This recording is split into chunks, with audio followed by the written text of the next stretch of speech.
from Jami' Al-Muslimin Hizbullah.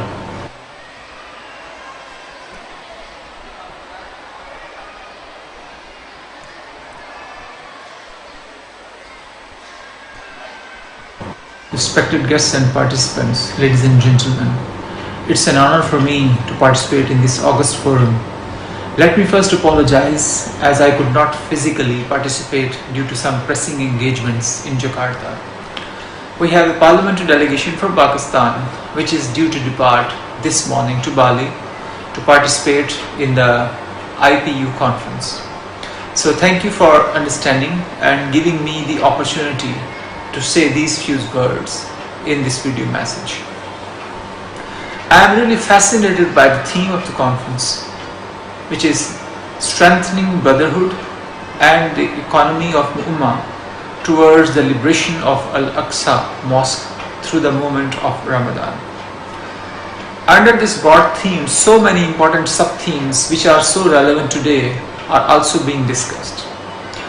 This kind of conference are very important as they give us, the thinkers as well as policy makers, an opportunity to exchange views and synchronize efforts to foster consultation on important issues which are so common to all of us. Ladies and gentlemen, I would also like to point out that Pakistan will host the 48th session of the Council of Foreign Ministers of the Organization of Islamic Cooperation (OIC) in Islamabad on 22nd-23rd March 2020. The meeting will coincide with the 75th anniversary celebrations of Pakistan's independence. Representatives of 57 OIC member states and 5 observer states are expected to join. During the 2-day session, the CFM will discuss a wide range of issues confronting the Muslim Ummah with particular focus on combating Islamophobia, unity of Islamic world, and promotion of interfaith harmony. Situation in Palestine, of course, Afghanistan, Jammu and Kashmir dispute, situation of Muslim communities and minorities in non-OIC states, and various matters related to promotion of civilizational, cultural and religious dialogue. As you are aware that Pakistan is one of the founding members of the OIC and has been actively contributing towards the objectives and goals of the organization. Pakistan considers the OIC as the collective voice of the Muslim world, which covers 1/5 of humanity and ensures to protect the interest of the Muslim world in the spirit of promoting international peace and harmony among various peoples of the world. We believe that only a united OIC can assist in resolving intricate issues like Palestinian issue and others confronting the Ummah we are discussing today.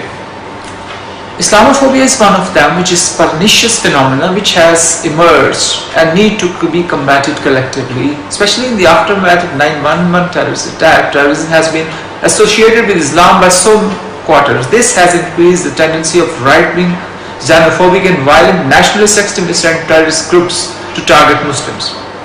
Although the COVID-19 pandemic provided fertile ground for bringing the international community together, it instead seemed to have further accentuated Islamophobic sentiments, evidenced by a rise in hate speech, hate crimes and smear campaigns, sadly. I would like to share a good news also.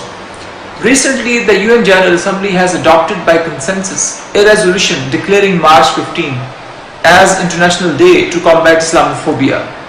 The resolution was introduced by Pakistan on behalf of the OIC. This is a step by international community in the right direction, and it shows that a united Ummah can find ways in resolution of long-standing problems and issues. Now a few words about Pakistan and Indonesia. Pakistan considers Indonesia a brotherly country, having excellent historical relations dating back to our independence. Besides, Indonesia is the biggest and one of the most progressive Muslim countries, which has been playing an important role in the OIC and under multilateral fora, especially with regard to the issues facing the Muslim Ummah. Pakistan therefore considers participation and consultation with Indonesia as vital during the forthcoming OIC FM meeting in Islamabad. Taking this opportunity, I would also like to bring to the notice of the participants a similar issue of Jammu and Kashmir, which has been pending on the agenda of UN Security Council for decades. So there is a real danger and urgency for the international community to intervene. Pakistan has been informing the international community that if it does not intervene or act, or does not activate a process, political process, diplomatic process or other processes, then there is the real danger for a catastrophic war in the region of South Asia. The Kashmir issue can never be resolved through oppression, suppression or through muscular diplomacy, just like Palestinian issue. The only way to resolve this dispute is by giving the inalienable right of self-determination to the Kashmiris, as promised to them by international community. For that to happen, international community need to side with justice, equity and respect for human rights of the people. In the end, again, I emphasize that the current day world is fraught with conflicts and blind competitions, which is direly in need of a unified front and well-coordinated cooperative approach against all such odds. Such cooperative approach will surely bear fruits for posterity and will go a long way in establishing sustainable global peace and stability. I thank you all for your listening.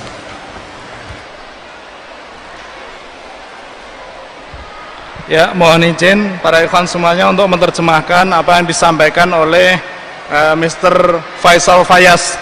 Beliau adalah Deputy Chief of Mission Kedutaan Pakistan untuk Indonesia, atau kalau bahasa Indonesianya Wakil Duta Besar.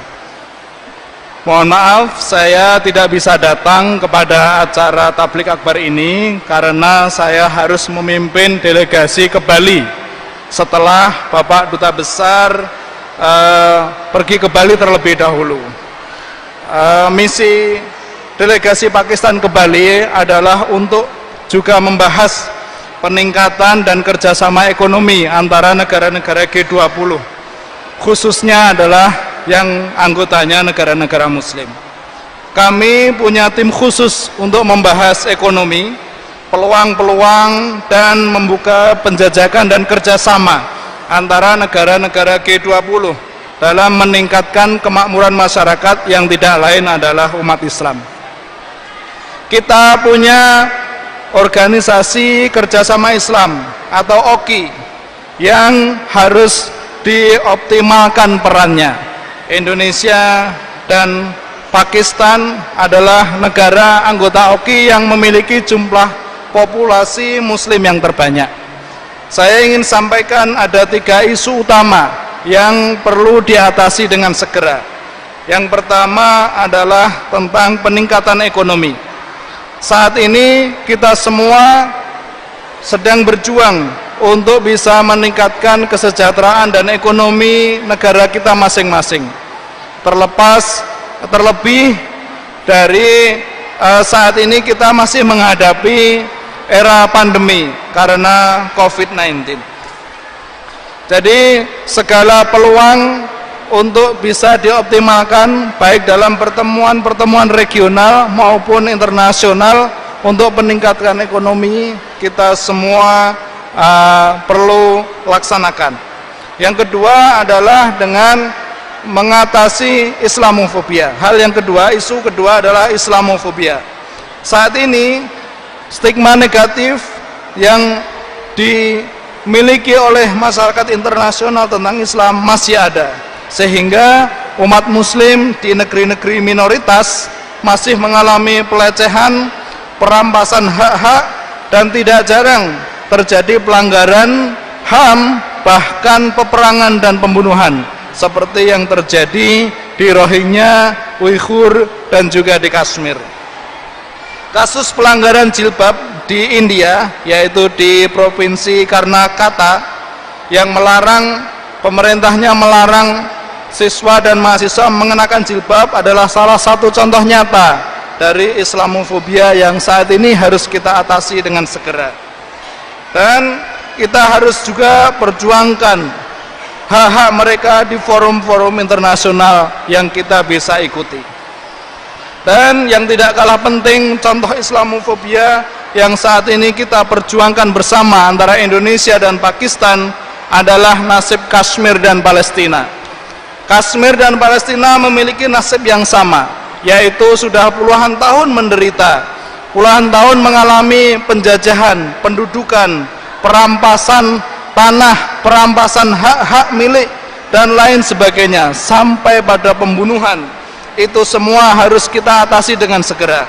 Dan saya yakin dengan koordinasi negara-negara Islam, negara-negara OKI, itu akan bisa menyelesaikan ini semua. Kita harus melakukan mobilisasi dan menggalang segenap kekuatan dari negara-negara Islam untuk bisa mengatasi isu Islamofobia. Yang selanjutnya, saya juga ingin menyampaikan kabar baik bahwa PBB menetapkan pada tanggal 15 Maret adalah Hari Internasional untuk Memerangi Islamofobia, yang itu adalah inisiasi dari Pakistan dan juga Indonesia sebagai negara anggota OKI untuk bisa memerangi Islamofobia di kalangan masyarakat internasional. Yang ketiga, isu yang ketiga adalah kerjasama antara Indonesia dan Pakistan. Kerjasama antara dua negara, India dan Pakistan, sudah terjalin sejak lama. Bahkan ketika Indonesia di zaman kemerdekaan, Pakistan mengirimkan pasukan untuk membantu Indonesia dalam menghadapi Belanda pada Perang Dunia II. Demikian juga ketika Pakistan berperang dengan India, Presiden Soekarno membantu kapal selam dan sejumlah pasukan untuk bisa membantu tentara-tentara Pakistan. Artinya peningkatan kerjasama Indonesia dengan Pakistan harus terjalin dan perlu ditingkatkan. Saat ini kerjasama perdagangan Indonesia-Pakistan tahun 2021 adalah 12 juta US dollar nilainya.